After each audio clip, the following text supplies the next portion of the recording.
बदायूं जिले के बिलसी विधानसभा के बीजेपी विधायक हरीश साक्य बदायूं जनपद एडीजे सेकंड कोर्ट के द्वारा दुष्कर्म और धोखाधड़ी के मुकदमे के आदेश के बाद आज विधायक हरीश साक्य मीडिया के सामने आए और अपनी सफाई पेश की। विधायक ने कहा कि यह मुकदमा विरोधियों की साजिश है। इसमें कोई प्रार्थना पत्र दिया गया जिसमें कोर्ट ने संज्ञान लिया और कोर्ट ने संज्ञान लिया है। मुझे ये पूर्ण रूप से झूठा फंसाने की एक बड़ी साजिश है। मेरी राजनीतिक छवि को खराब करने की कोशिश की जा रही है, क्योंकि मैं एक सामान्य परिवार से भारतीय जनता पार्टी में काम करते करते और विधायक तक का मैंने सफ़र तय किया है। तो इसलिए मेरी अब तक की बेदाग छवि, मैंने राजनीति 25 आप लोगों के साथ देख रहे हैं, आप सब लोग 20-25 साल से यहाँ काम कर रहा हूँ, तो इसके पीछे एक षड्यंत्र है और षड्यंत्र के तहत मुझे बदनाम करने की कोशिश की जा रही है।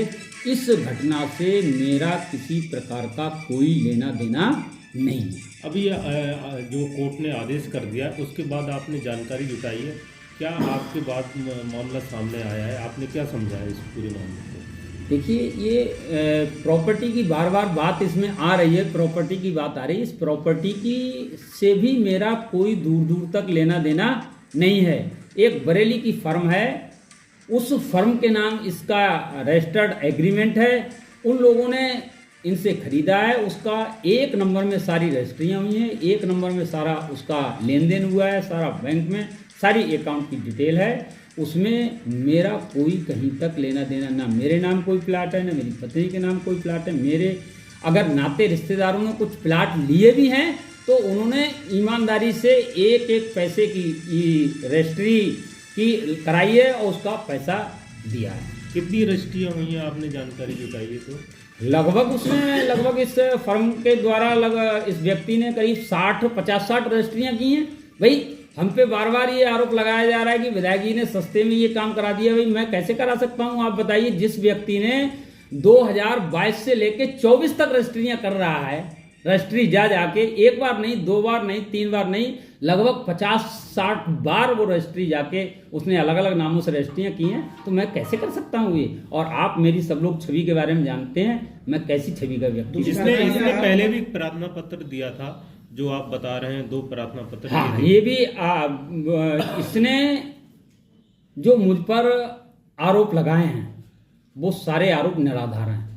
इससे पहले इसने जो आईजी के यहाँ एप्लीकेशन दी है, एसएसपी के यहाँ एप्लीकेशन दी है, जो 2-3 प्रार्थना पत्र दिए हैं, उन प्रार्थना पत्रों में भी इसने अपनी प्रॉपर्टी का जिक्र किया है और उस प्रॉपर्टी के बारे में कहा है मेरी प्रॉपर्टी सस्ते में बिकवा दी गई।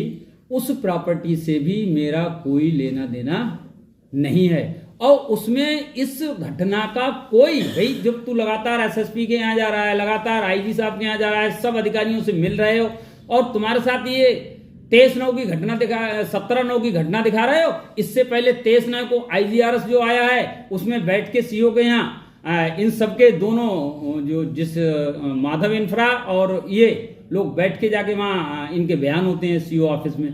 तो आप बताइए, वहाँ बैठे हैं 23/9 को घटना दिखा रहे हैं 17/9 की, तो उसमें जो है आप पहले नहीं बता सकते मेरे साथ ये घटना हुई है?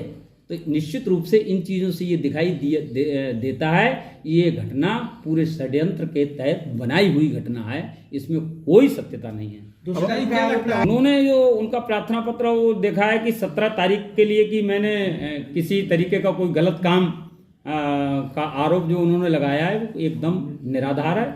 मैं बहुत